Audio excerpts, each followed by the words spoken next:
Olá, bebezinhos do papai, tudo bem com vocês? Sejam muito bem-vindos ao canal Rafael Pablo. Eu falei que neste ano nós teríamos muito mais vídeos a respeito do catolicismo romano, mas já estamos em abril e nenhum vídeo até agora.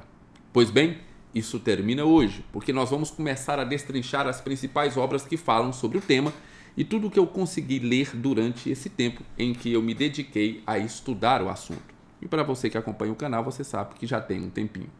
Bem, vamos começar com os dois pés na porta, porque eu vou trazer para vocês R6 Pro e o que ele nos ensina sobre as diferenças entre a doutrina bíblica protestante e a doutrina bíblica católica. E eu posso dizer que provavelmente, assim como eu, você vai se surpreender com o quanto ele não segue o que normalmente é dito por aí a respeito desse assunto.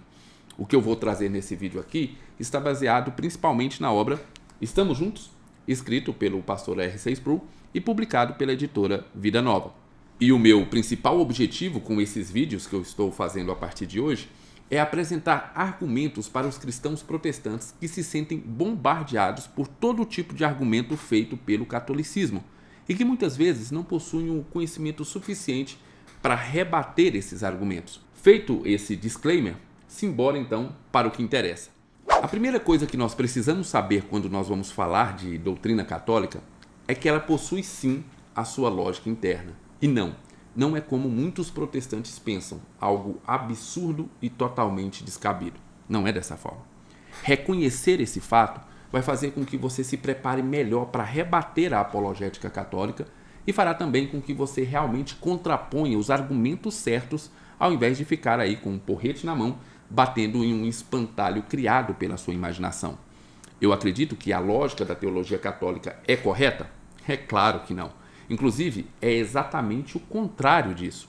O fato dela ter uma boa argumentação lógico-teológica deixa ela ainda mais perigosa do que os outros erros e as demais heresias. E sim, eu disse heresia. Você não ouviu errado. Para os católicos que estão me assistindo, saiba que nesse canal nós gostamos de ser honestos e claros. Eu sou protestante reformado e por isso, para mim, os católicos, de uma maneira geral, são apóstatas da verdadeira fé cristã. E eu não me incomodo quando os católicos me tratam como herege. Tá tudo certo, tá tudo ok. Agora, só não me venha com esse papinho mole de irmãos distantes e coisas desse tipo, porque aqui isso não vai colar. Retomando o raciocínio. Por que é importante você conhecer a doutrina católica e reconhecer que existe uma certa lógica naquilo que eles pregam? Porque assim você não será surpreendido quando descobrir o que eles verdadeiramente ensinam. Muitos protestantes acabam sendo atraídos para o catolicismo porque passaram a sua vida inteira acreditando em mentiras que foram ditas a respeito dos católicos, verdadeiros espantalhos. Assim, quando eles descobrem que não eram nada daquilo que lhes foi ensinado, eles acabam se encantando pela fé católica. E se você duvida, dá uma olhada aí nos comentários que ex-protestantes que se converteram ao catolicismo vão colocar aqui nesse vídeo. Você vai ver que basicamente é isso que eles vão dizer. Passaram a vida inteira sendo enganados, quando descobriram verdadeiramente o que o catolicismo ensina, se apaixonaram. Então, veja bem, conhecer realmente a doutrina católica sem construir espantalhos irá te ajudar a não se surpreender e, ao mesmo tempo, irá fazer você buscar respostas para argumentos verdadeiros ao invés de ficar correndo atrás do vento. E antes que alguém venha buzinar aqui no meu ouvido, sim, os católicos fazem exatamente a mesma coisa. E também, sim, muitos católicos se convertem ao protestantismo ao descobrir o que nós verdadeiramente pregamos. Mas isso é um problema deles, eles que lidem com isso. Agora, se nós vamos falar de divergências entre protestantes e católicos, é claro que teremos que abordar a reforma protestante. Nós podemos dizer que a reforma protestante teve uma causa formal e uma causa material. A causa formal foi a justificação pela fé e pela fé somente, que é resumida no sola fide, enquanto que a causa material foi a autoridade das escrituras, resumido no sola scriptura. Então, de uma forma bem simples, porém muito real, nós temos a principal diferença sobre como os protestantes e católicos enxergam as escrituras nas seguintes definições. Para o catolicismo, a autoridade máxima nas questões de moral e fé é definida pela Igreja, enquanto que para os protestantes a autoridade máxima é as Escrituras. Tá, eu sei que você deve estar pensando, isso todo católico e protestante mequetrefe já sabe, Rafael. Sim, Mesmo assim, eu preciso prever que algumas pessoas que estão assistindo esse vídeo são neófitas na fé e precisam ter um background explicado para compreender as minúcias desse assunto. Tenha paciência. Para os católicos, a autoridade que define o que deve ou não deve ser seguido, o que deve ou não deve ser crido e o que deve ou não deve ser praticado são os documentos emitidos pelo Papa e pelo magistério da Igreja. Assim, o que deve ser seguido não são os textos bíblicos diretamente, mas o que as encíclicas, as cartas, as exortações e as constituições apostólicas, as bulas papais, os decretos, os catecismos e os documentos conciliares prescrevem. São esses documentos que interpretam as Escrituras e, juntamente com a tradição da Igreja, definem os símbolos de fé e prática do catolicismo romano. Já para os protestantes, a Bíblia é a autoridade final de fé e da prática. Somente a Bíblia pode declarar o que um protestante deve ou não deve fazer. Somente ela pode definir o que crer e como crer. Essas diferenças geram profundas divergências entre o catolicismo e o protestantismo. É por isso que os católicos creem, por exemplo, que Maria, a mãe de Jesus, não morreu e ela foi assunta aos céus, mesmo que a Bíblia não fale nada a respeito disso. Agora, o fato da Bíblia não ser a maior autoridade de fé e prática da Igreja Católica significa então que ela despreza ou ignora a Bíblia por completo? É claro que não, e é exatamente isso que nós veremos a seguir. No livro Estamos Juntos, R.C. Sproul desfaz o espantalho de que a Igreja Católica não tem uma visão elevada das Escrituras, e ele faz isso logo no primeiro capítulo. Então, vamos deixar isso bem claro. A Igreja Católica Apostólica Romana possui sim uma visão que exalta as Escrituras, pelo menos no que se refere aos documentos oficiais da Igreja, porque na prática é possível notar que a Bíblia não é algo que o católico comum parece dar muito valor, mas isso vai ter que ficar para um outro vídeo. Para comprovar esse apreço do catolicismo pelas Escrituras, nós podemos citar alguns documentos, e aqui eu só peguei alguns. Primeiro, vamos à quarta sessão do Concílio de Trento, conhecido como o Concílio da Contra-Reforma Católica, que aconteceu de 1545 a 1563. Veja o que ele diz. Seguindo o exemplo dos padres católicos, o concílio recebe e venera com igual afeto de piedade e reverência todos os livros do Velho e do Novo Testamento, pois Deus é o único autor de ambos. Veja só como é vergonhoso para nós protestantes saber que desde o século XVI a Igreja Católica defende a inerrância e a inspiração divina das Escrituras, enquanto hoje tem protestante falando contra isso.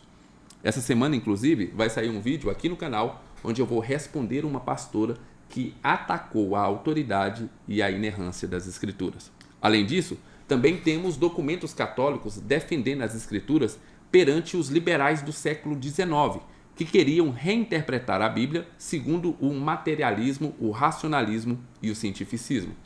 Assim, segundo esses liberais, todos os milagres relatados nas Escrituras não passariam de histórias criadas para simbolizar realidades espirituais, mas que na verdade nunca aconteceram de fato. Mais uma vez, nós vamos ver a Igreja Católica defender as Escrituras, dessa vez através de documentos emitidos do Concílio Vaticano I, que aconteceu entre 1869 a 1870. Nele, nós podemos ver a seguinte declaração: estes livros, escritos sob a inspiração do Espírito Santo, têm a Deus por autor. Além disso, o concílio decretou que tais livros contêm a revelação isenta de erro. Além desses exemplos que eu acabei de dar, em 1907 o Papa Pio X condenou certas práticas do modernismo que queriam mais uma vez interferir na autoridade e na inerrância da palavra de Deus e submeter a fé e as escrituras às ciências e às filosofias modernas. O documento é a encíclica Jesus Amado. Não, não é essa. Mas é para falar aqui o nome da encíclica. Pascendi Dominici Gregis. Isso que eu encontrei na internet sobre... Não, eu não quero. Jesus Amado. A encíclica Jesus Amado. Essa foi boa, cala a boca.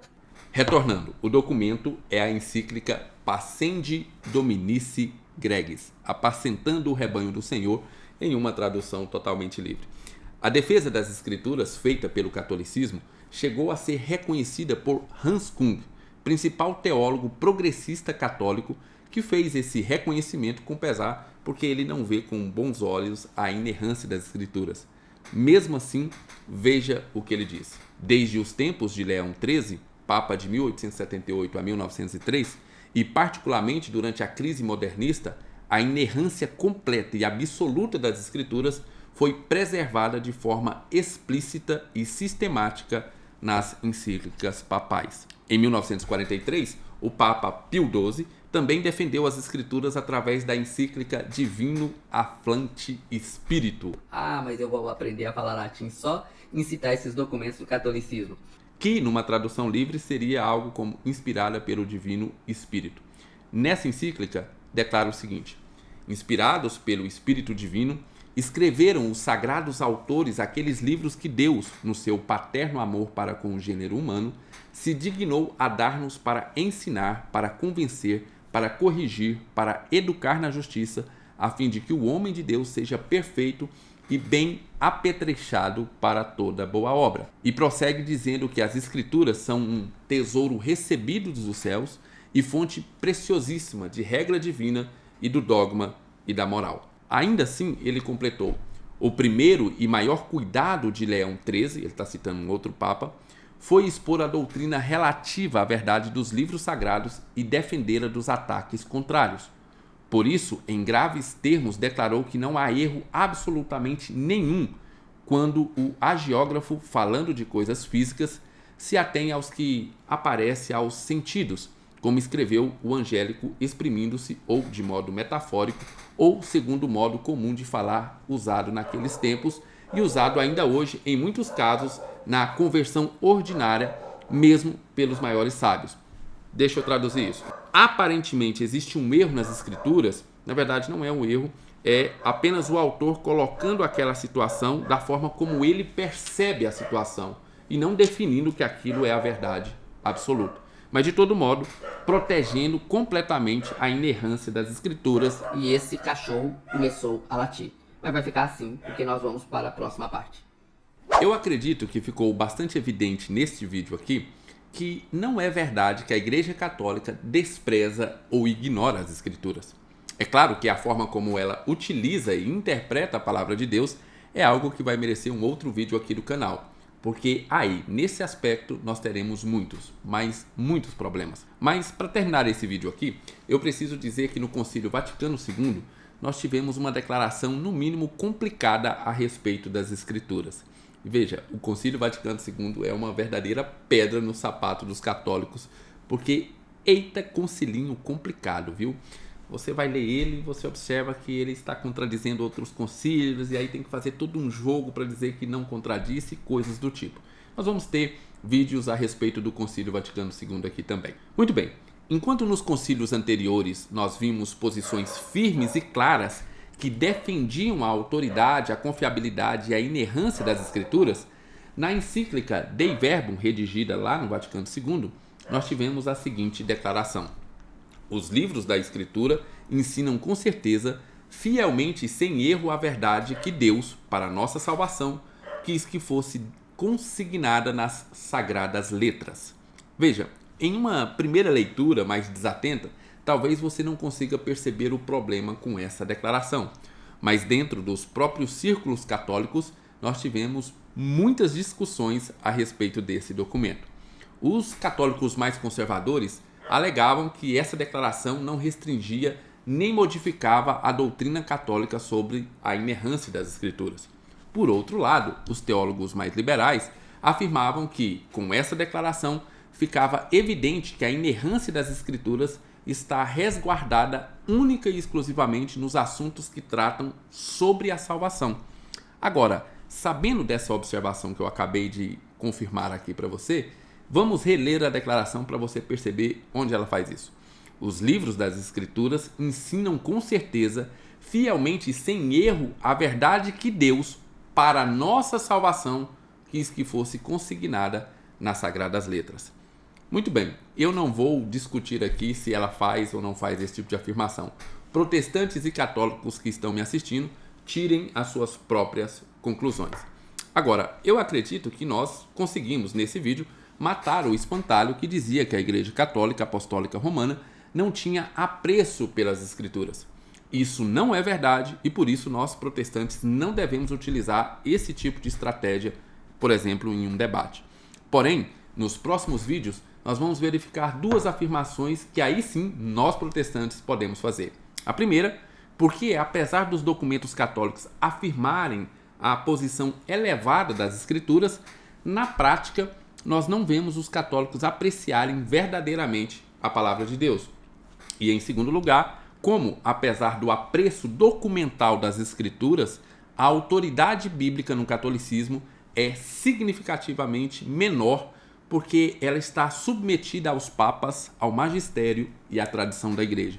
E isso faz com que, na prática, a Escritura seja verdadeiramente falível, ou pelo menos próximo disso. Muito bem, pessoal. Este é o vídeo de hoje. Comente lá o que você acha desse assunto. Sim, pode me chamar de herege e que o catolicismo pode fazer tudo isso. Já estou acostumado. Se você olhar os outros vídeos sobre catolicismo, eu já sei que você vai falar aí, que você vai deixar a sua opinião. Alguns com bastante raiva, outros tentando argumentar coisas melhores. E esses são os melhores porque eu consigo entender pelo menos o que eles estão contrapondo. Mas deixe de qualquer forma o seu comentário, seja protestante, seja católico. Inscreva-se no canal para não perder nenhum dos vídeos. Se você gostou desse aqui, nós vamos ter mais sobre esse assunto. E não saia sem deixar o seu like. Além de tudo, um beijo nesse coraçãozinho de bebezinho do papai.